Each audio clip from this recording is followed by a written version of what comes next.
हाँ, टाइटल कोई click bait नहीं है। I literally gained 1 inch of my height. हाँ, एक दिन में नहीं, कुछ दिनों में। लेकिन कैसे, मैं बताता हूँ। तो सबसे पहले मेरी स्टोरी पे आते हैं थोड़ी सी। तो मुझे 3 सीवियर पॉस्चर रिलेटेड प्रॉब्लम थी। अब वो प्रॉब्लम, मतलब मुझे साइंटिफिक टर्म तो नहीं पता, लेकिन भाइयों वाली बात मैं बताता हूँ।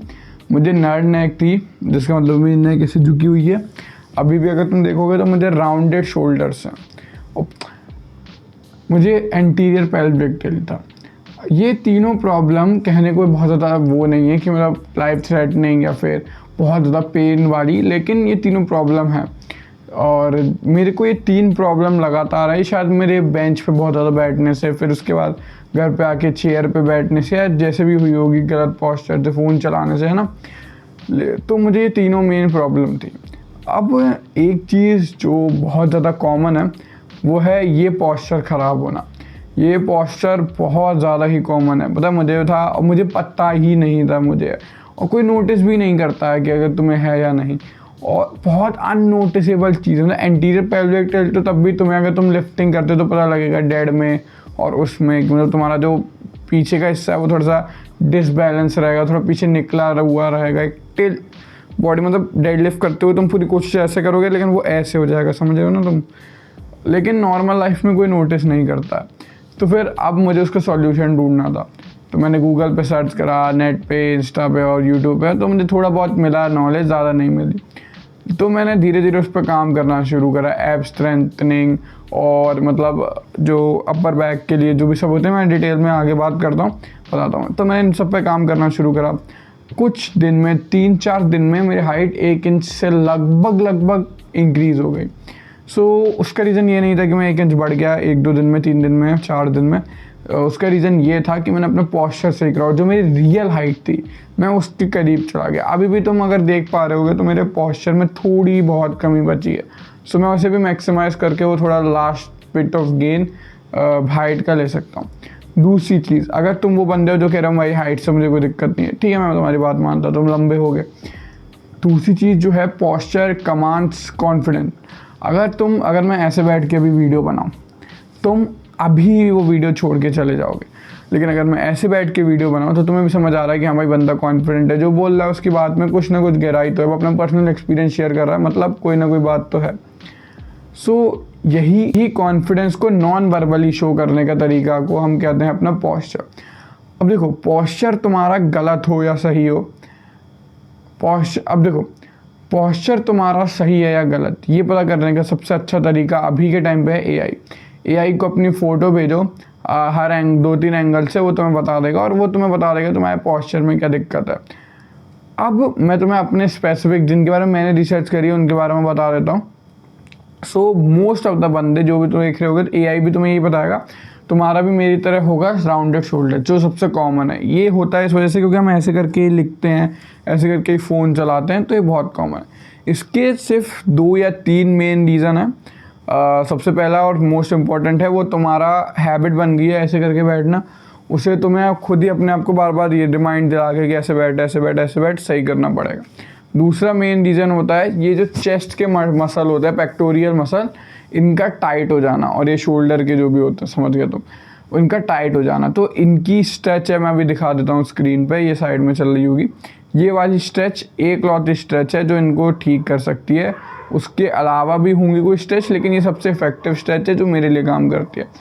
थर्ड चीज़ जो ये मेरे उसके लिए काम करा है, देखो मैंने कोई एक्सरसाइज नहीं करी इनके लिए, मैंने जिम में थोड़े से श्रग्स, कैल्शो श्रग्स जिन्हें कहते हैं, वो लेना शुरू कर दिया, उसके अलावा कुछ नहीं करा।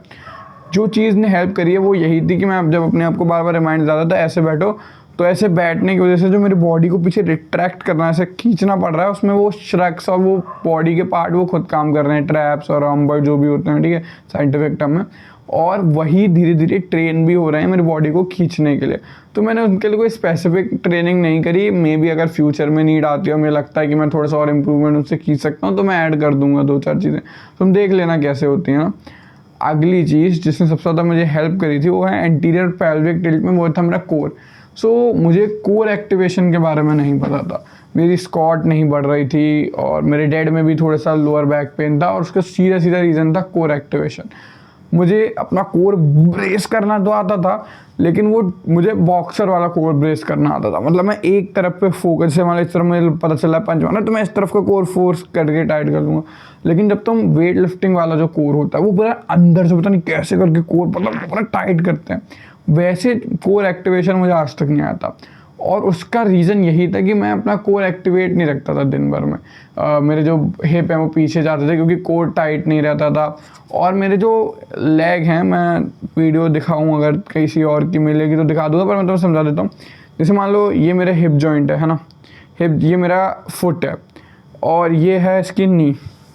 तो मेरा नी से आपका लेग आइडियली इस तरफ जाना चाहिए, है ना, इस तरफ अगर कोई, है ना।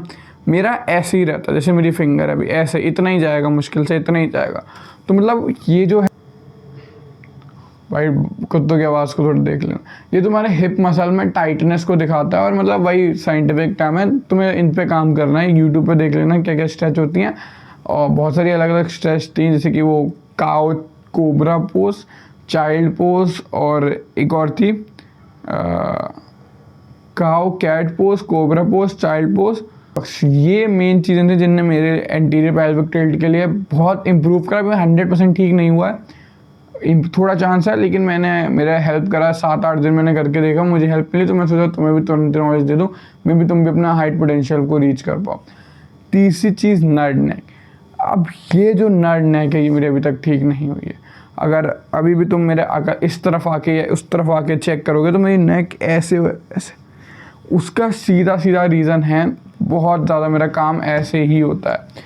मैं अगर बुक भी पढ़ रहा हूँ तो ऐसे करके पढ़ूँगा, फ़ोन भी मैं कुछ कर रहा हूँ, चला रहा हूँ, कुछ भी कर रहा हूँ, एडिटिंग करता हूँ यार, रिकॉर्डिंग के बाद वॉइस वगैरह का काम होता है, सब फ़ोन पे ऐसे ही होता है। दूसरी चीज़, मेरे नेक की मसल हमेशा से वीक रही है, उस वजह से शायद थोड़ी सी ये दिक्कत मेरे को ज़्यादा। इसके सीधा सीधा एक ही एक्सरसाइज होती है जो अभी तक मुझे समझ आई है, बाकी बहुत सब बताते हैं, वो है ये वाली जो मैं दिखा रहा हूँ। ये पता नहीं क्या होता है, लेकिन तुम्हें टेक्निकली अपनी इस चीज़ को वॉल के से प्रेस करके इधर तक ले जाना है, उससे तुम्हारे नेक के चिन टक्स, उससे तुम्हारे नेक को कुछ उसकी कोई मसल होते हैं उन्हें बहुत ज़्यादा ट्रेन करते हैं जो तुम्हारे लिए बेनिफिशियल होता है, तो तुम्हारी नर्ड नेक सही करता है। यही वो मेन एक्सरसाइज है जिनने मेरे हेल्प करी थी सही करने में। तीसरी चीज़ और सबसे इम्पोर्टेंट चीज़, तुम्हारे पॉस्चर वाली जो दिक्कतें हैं वो मुझसे ज़्यादा सीवियर हो सकती है, मुझसे ज़्यादा लेस हो सकती हैं। अगर तुम्हें लग रहा है इनमें से कोई भी एक्सरसाइज करते हुए कि यार मुझे पेन हो रहा है, वो बहुत एक्सट्रीम है और मतलब कुछ ऐसा हो रहा है जो नहीं होना चाहिए, तुम्हें फील हो जाएगा, तो प्लीज़ डॉक्टर को जाके कंसल्ट करो, कायरोप्रैक्टर या फिर जो भी मतलब स्पेशलाइज डॉक्टर होते हैं इस चीज़ के, उन्हें जाके तुम वो करो, उन्हें जाके तुम कंसल्ट करो और उनसे एडवाइस लो। अब हम वीडियो के एंड में आ गए। अगर अभी भी तुम मेरी एडवाइस को फॉलो नहीं करने वाले हो तो बस कुछ चीज़ें सुन के जाओ 5-6 मिनट। अगर तुम अभी फोर्स हो गया था मैं फॉलो करने वाला हूँ तो ठीक है, वरना बेनिफिट सुन के जाओ। सबसे पहले हाइट लंबी हो जाएगी, तुम लंबे दिखोगे।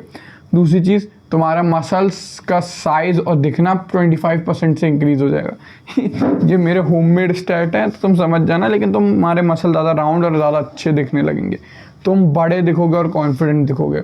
दूसरी चीज़, तुम्हारी जो ब्रीदिंग है, तुम अगर ऐसे बैठे हो तुम अपनी ब्रीदिंग को रेस्ट्रिक्ट कर रहे हो, जैसे तुम्हारी ब्रीदिंग अच्छी होती जाएगी, तुम्हारी वॉइस डीप हो जाएगी थोड़ी सी, तुम बहुत खिल के रहने लगोगे और मतलब ओवरऑल हेल्थ के लिए भी अच्छा है तुम्हारा। चलो मिलते हैं नेक्स्ट वीडियो में, तब तक के लिए अपने पोस्चर का ध्यान रखना। Do what bottom 99% are not doing. चलो मिलते हैं।